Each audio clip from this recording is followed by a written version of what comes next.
क्या किया है आपने? हमने कत्ल किया अपनी बीवी का। क्यों?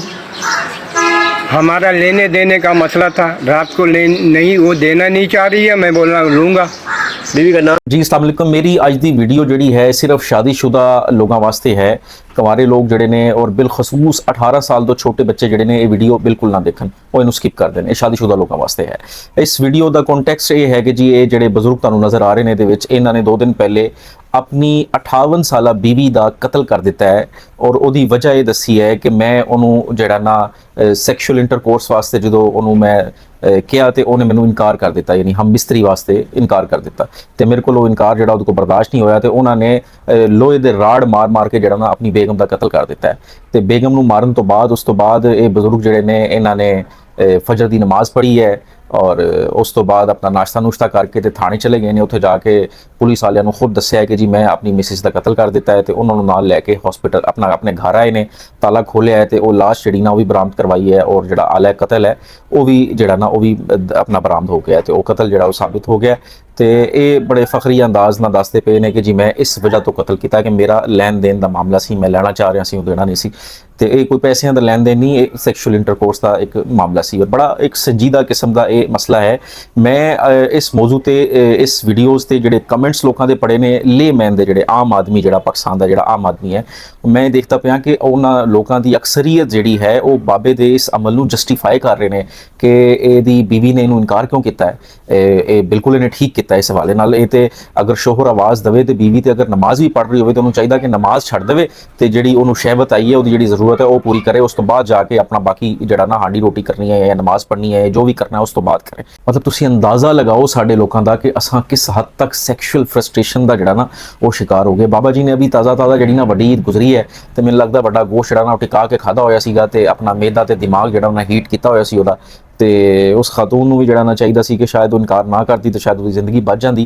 तो सारिया बीबियां जड़ियां बाकी ये गल सुनदियां पियां ने, वीडियो देखदियां पियां ने कि बाकी तो दिनों चलो तुसी अपने मसाइल शो कर देंदे हो बंदियां नू कि भी मेरे तबीयत ख़राब है या मैं अज दिन च बड़ी मसरूफ रही हैं या मेरा दिल नहीं कर रहा या सारा कुछ ये वो। लेकिन ये तुसी ये मिसाल जड़ी ना ज़हन च रखनी है कि वड्डी तो बाद वाला जिहड़ा 1 हफ्ता या 10 दिन है ना, उन्हां दिनां च तुसी बंदियां नू बिल्कुल इनकार नहीं करना। उहदा नतीजा जिहड़ा ना तुसी देख लिया है। अच्छा, तो मैं बड़ी लाइटर नोट ते मजाक च जिहड़ी ना एक गल की है, लेकिन इस ते जिहड़ी संजीदा गल है वो ये है कि मैं सोच रहा सा कि मैं ये लोग जिहड़े ये तावीलां पेश करते पे ने कि भी अपना बड़े कमेंट्स भी इस तरह के कि बई इन्हें जड़ा ना बिल्कुल ठीक किया है कि उन्होंने इनकार जड़ा ना खातून जी है उन्होंने इनकार नहीं करना चाहिए अपने शोहर को, अपने मर्द को जदों उन्होंने इस काम लिए आवाज़ देवे।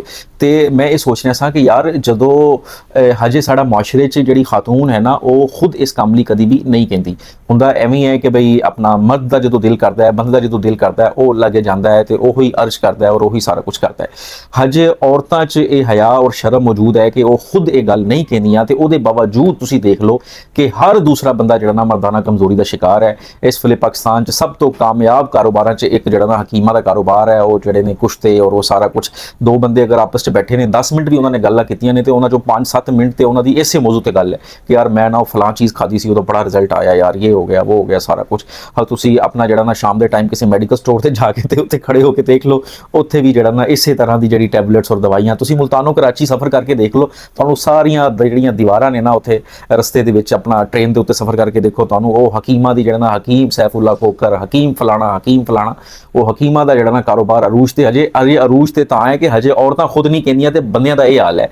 तो अंदाज़ा लाओ कि जिस दिन औरतां ने अपना राड़ चुक ले, औरतां ने डंडे चुक ले कि नहीं अज ये काम करना है, तो फिर तुसी असां सोचो कि फिर असां कित्थे जावांगे। मतलब यार असां एक काम पूरा कर सकते हैं जे उन्होंने सानू इस पासे लिया था कि नहीं अज मेरा दिल है, अज मेरी जड़ी ना मर्जी है तो अज करना ही करना है। तो जे 1-2 दिन 4 दिन तो बाद जो तुहाडी बस होनी है तो फिर तुसी कित्थे जाना है। ये मतलब थोड़ा जिहा साडे माशरे च शऊर देने की बड़ी ज़रूरत है कि यार ये जिहड़ा अमल है ये म्यूचुअल कंसेंट दे नाल सोहना लगता है। प्रॉपर अपना दोनों फरीकां दी जिहड़ी ना रजामंदी होवे, दोनों दा दिल होवे, शौक होवे तो फिर ये काम होंदे ने। ये मैनूं इस हवाले नाल एक लतीफ़ा याद है, वो बड़ा रेलीवेंट है। एक बंदा जिहड़ा सी ना उन्हें अपनी खातून नूं एक दफ़ा आख्या कि जी मैं ही हर दफ़ा जड़ा ना पहल करदा इस अमल की, और जो भी मेरा दिल करता है तो कभी एवं नहीं होंदा कि तुहाडा भी दिल करता होए ਤੇ ਉਹਨੇ ਆਖਿਆ ਜੀ ਬਿਲਕੁਲ ਮੇਰਾ ਵੀ ਦਿਲ ਕਰਦਾ ਹੈ, ਲੇਕਿਨ ਮੈਂ ਕਹਿੰਦੀ ਨਹੀਂ, ਮੈਨੂੰ ਸ਼ਰਮ ਆਉਂਦੀ ਹੈ। ਤੇ ਉਹਨੇ ਕਿਹਾ ਅੱਛਾ ਚਲੋ ਤੂੰ ਕਹਿ ਨਹੀਂ ਸਕਦੀ, ਤੂੰ ਨਾ ਐਵੇਂ ਕਰ, ਪੁਰਾਣੇ ਜ਼ਮਾਨੇ 'ਚ ਨਾ ਉਹ ਆਲੇ ਹੁੰਦੇ ਸਨ, ਆਪਣਾ ਉਹ ਬਰਤਨਾਂ ਆਲੇ ਨਾ ਉੱਤੇ ਲਗਾ ਕੇ, ਅਲਮਾਰੀਆਂ ਤਾਂ ਨਹੀਂ ਸੀ ਹੁੰਦੀਆਂ ਕਮਰਿਆਂ 'ਚ, ਐਵੇਂ ਚਾਰੋਂ ਤਰਫ ਆਲੇ ਬਣੇ ਹੁੰਦੇ ਸੀ, ਬਰਤਨ ਉੱਤੇ ਸਜਾਏ ਹੁੰਦੇ ਸੀ।